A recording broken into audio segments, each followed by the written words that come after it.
129 ships a day. That was the number. 129 tankers loaded with oil and gas, squeezing through a channel narrower than the length of Manhattan. Today, that number is nearly zero. And the price you pay for everything, not just gasoline, is about to reflect that. Brent crude surged 13% in a single morning. Gas stations across the country are already posting prices above $5. And the most terrifying part? The actual supply disruption hasn't even fully hit yet. What you're seeing now is just the market's fear. The real damage is still on its way. Most people hear oil prices went up and shrug. They think it's drilling companies, OPEC meetings, maybe some refinery issue in Louisiana. But this time, the cause is a 33-kilometer-wide strip of water between Iran and Oman that you've probably never thought about. Today, I'm going to show you exactly how a military conflict 6,000 miles away turns into $6 gas at your local station, higher rent next month, and a grocery bill that makes you wince. We'll trace the chain from warship to wallet, link by link. And I promise you, the most shocking connection comes at the very end. Let's start with how things were supposed to work. To understand why this matters, you need to understand what the Strait of Hormuz actually is. Picture a funnel. The entire Persian Gulf, home to Saudi Arabia, Iraq, Kuwait, Qatar, the UAE, and Iran. All of their energy exports pour through this single funnel into the open ocean. About 21 million barrels of oil pass through here every day. That's roughly 20% of the world's total seaborne oil trade. On top of that, about 20% of global LNG shipments squeeze through the same corridor. The navigable channel is only about 3 kilometers wide in each direction. Think of it this way. Imagine every highway in your state funneled into a single 2-lane road. Now imagine someone parks a truck sideways across it. That's the Strait of Hormuz when it's blocked. Except the truck is a military conflict between the United States, Israel, and Iran. Let's rewind to January 2026. Just 2 months ago, Jay, a warehouse supervisor in Ohio, drove 42 minutes to work every day. Gas was hovering around $2.81 a gallon. Predictable?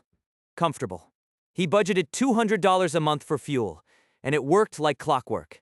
Globally, oil markets were calm. Brent crude sat around $78 a barrel. The Strait of Hormuz was functioning like it had for decades, a silent, invisible conveyor belt moving energy from the Gulf to the world. Insurance premiums for tankers transiting the strait were low. Shipping companies ran their routes on schedule. Fertilizer made from natural gas flowed to farms in Brazil, India, and the American Midwest. Food prices were stable. Inflation was cooling. Central banks were cautiously optimistic. The International Energy Agency's January report projected steady supply through 2026. Everything pointed to a year of economic normalization. Jay refinanced his car loan at a lower rate. He was even thinking about a vacation. The global energy system was humming. 129 ships a day, every day, like a heartbeat. But here's the thing about heartbeats. You never think about them until they stop. What nobody saw coming was how fast it would unravel. In late February 2026, the simmering tensions between the US-Israeli coalition and Iran erupted into direct military strikes. Iran responded with a threat it had held in reserve for decades. It would shut down the Strait of Hormuz. And then it started doing exactly that. Fast attack boats harassed commercial tankers. Anti-ship missiles were fired at cargo vessels. Mines, the cheap, ugly, terrifyingly effective weapon, were deployed in the shipping lanes. Within 72 hours, Lloyd's of London and other major insurers pulled war risk coverage for any vessel transiting the strait. Without insurance, ships cannot sail. It's that simple. No insurance, no cargo, no oil. The effect was instantaneous. That 129 ship-per-day flow dropped to single digits.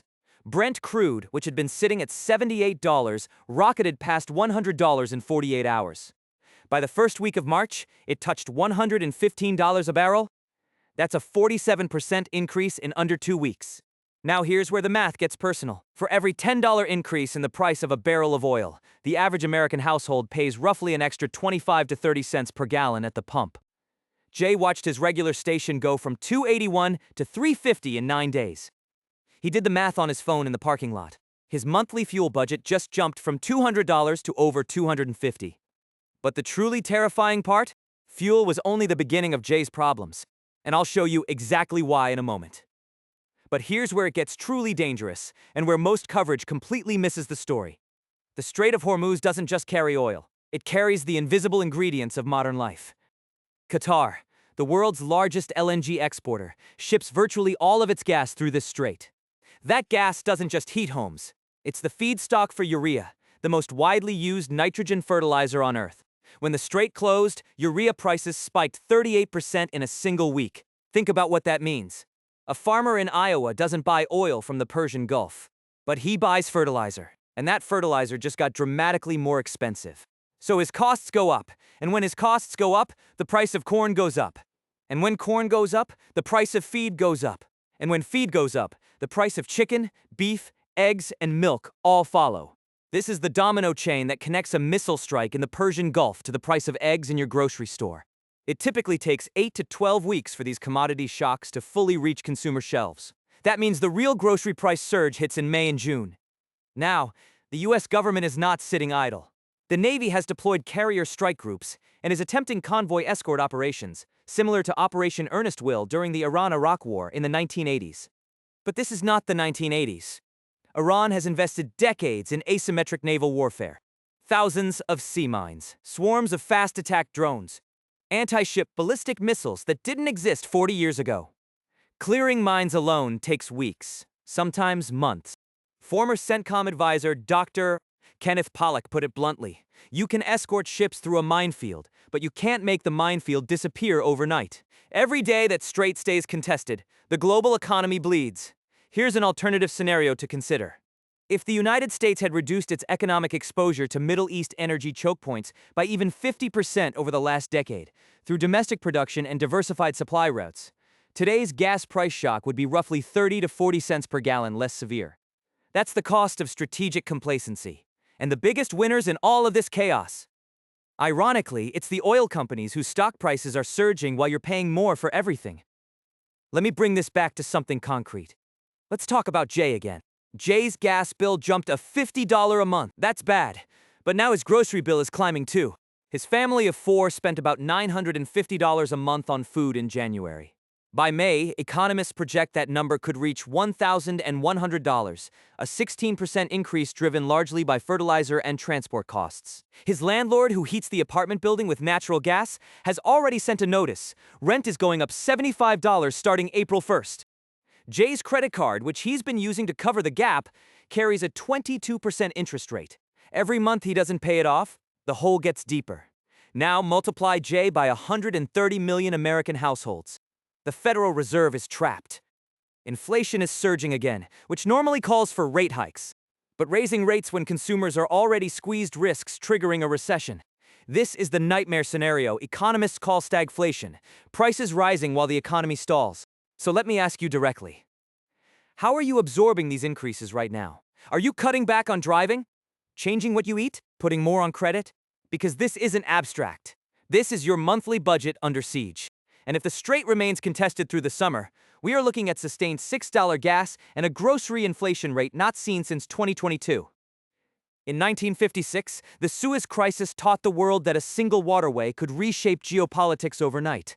We learned that lesson, and then we forgot it.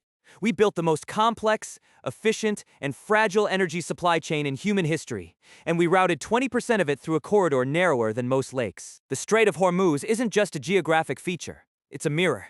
It reflects our dependence, our assumptions, and our vulnerability. Every dollar you spend at the pump, every egg you buy, every rent check you write, all of it is connected to a strip of water most people couldn't find on a map. The question isn't whether gas will hit $6. The question is what we do after it does.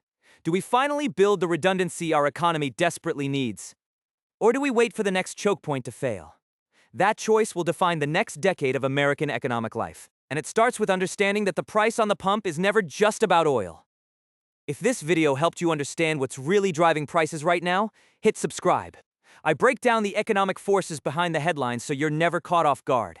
Drop a comment and tell me, what would you do if gas hits $6? Share this with someone who needs to see it. I'll see you in the next one.